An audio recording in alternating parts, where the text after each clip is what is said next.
Welcome back. I hope y'all are doing well. You just tuned in time to see me review another smart bird feeder that was sent to me. So it looks like this one has a solar panel roof, so that is always a plus. Y'all know I like my feeders with solar panel roofs.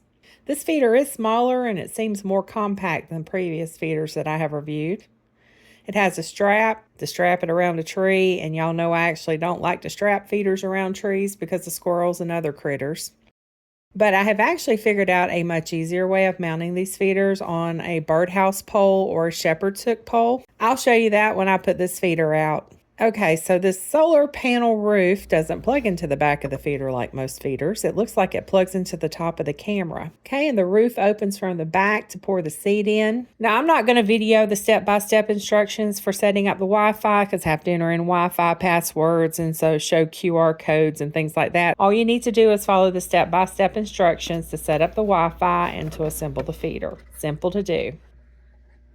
Now, I've had several smart feeders in the past come with these clamps that attach around poles or pipes. So I decided to see how it would work with a birdhouse pole, and it worked great. Well, I have this extra shepherd's hook, and I decided, well, I'm going to try it out with this feeder. And since this feeder is smaller, it works great clamped to this shepherd's hook.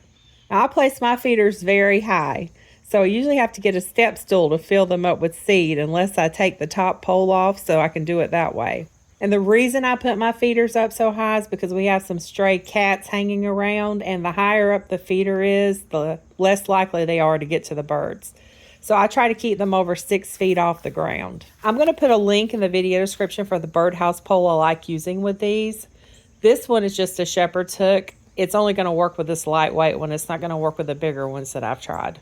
So to see the birds on your phone, you need to download the Tris Home app, and this is all in the step-by-step instructions for setting up the camera. This is what the app looks like when you open it up. You have a choice of purchasing their cloud service or using an SD card.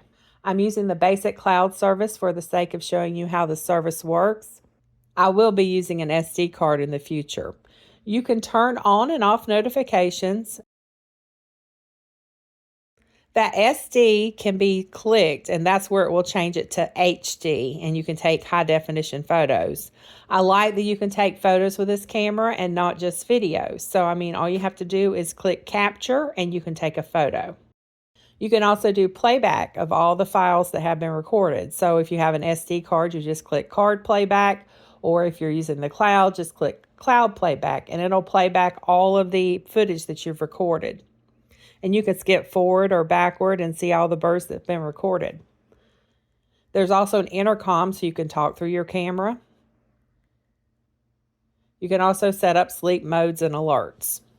There are different tiers of the cloud service that can be purchased. I did the basic tier, and it comes with AI technology to identify the birds. If you are a beginner bird watcher, I would get a bird book for your area to identify the birds.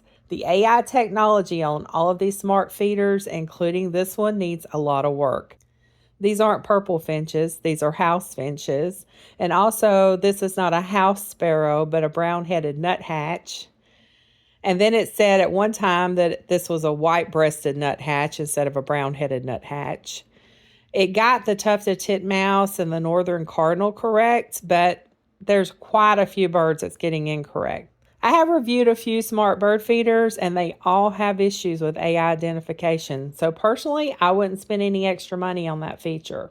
Just get a bird book or the Merlin or Picture Bird app, and those will help you identify the birds. Okay, so here are the things I like about this feeder. It does excellent nighttime videos and photos. All the other feeders I have reviewed so far do not give clear nighttime videos. I like that I can use this as an additional security camera even at night. I also like that you can take photos, and you can also do a live stream for longer video length with this camera. You just have to click the recording button on the main screen, and it's going to record a live view, and it'll record it for as long as you want. I also like that it has an option for an SD card if you do not want to purchase their cloud service. Now, things that could use improvement, the solar panel plugs into the top of the camera, which doesn't leave much room to adjust the camera position. I prefer to leave the solar panel plugged in so it stays charged because I do get a lot of bird traffic, so the camera is recording most of the day. And of course, the AI bird identification issues, but that's an issue with most of the cameras I've reviewed. Well, I hope you find this review helpful. Don't forget to stay tuned for more info on the Smart Hummingbird Feeder 5,000 subscriber giveaway. At the time of making this video, I am 1 subscriber away from 5,000.